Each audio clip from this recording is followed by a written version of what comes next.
ኦሪት ዘዳግም ምዕራፍ 34 ሙሴም ከሞዓብ ሜዳ በኢያሪኮ ፊት ለፊት ወዳለው ወደ ናባው ተራራ ወደ ፈስጋር አስወጣ።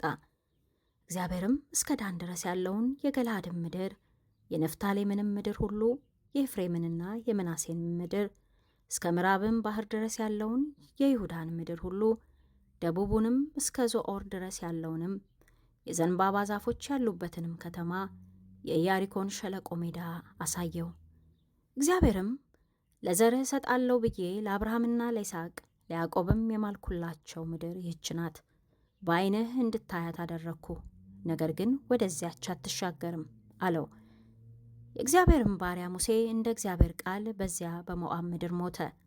በቤተ ፋጎርም ፊት ለፊት በሞዓብ ምድር በሸለቆ ውስጥ ተቀበረ። እስከ ዛሬም ድረስ መቃብሩ ማንም አላወቀም። ሙሴም በሞተ ጊዜ ዕድሜው 120 ዓመት ነበር። ዓይኑ አልፈዘዘም፣ ጉልበቱም አልደነዘዘም። የእስራኤልም ልጆች በሞዓብ ሜዳ 30 ቀን ለሙሴ ያለቀሱለት። ለሙሴም ያለቀሱለት የልቅሶ ወራት ተፈጸመ። ሙሴም እጆቹን ስለጫነበት የነዌ ልጅ ኢያሱ የጥበብን መንፈስ ተሞላ።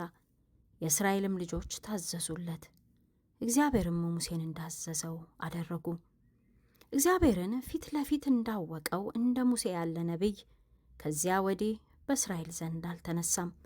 በግብፅ ምድር በፈርዖንና በባሪያዎቹ ሁሉ ላይ በምድሪቱም ሁሉ ላይ ምልክትንና ድንቅን ያደርግ ዘንድ እግዚአብሔር እንደላከው ያለ በእስራኤል ሁሉ ፊት በጸናች እጅ ሁሉና በታላቅ ማስደንገጥ ሁሉ እንዳደረገው እንደ ሙሴ ያለ አልተነሳም።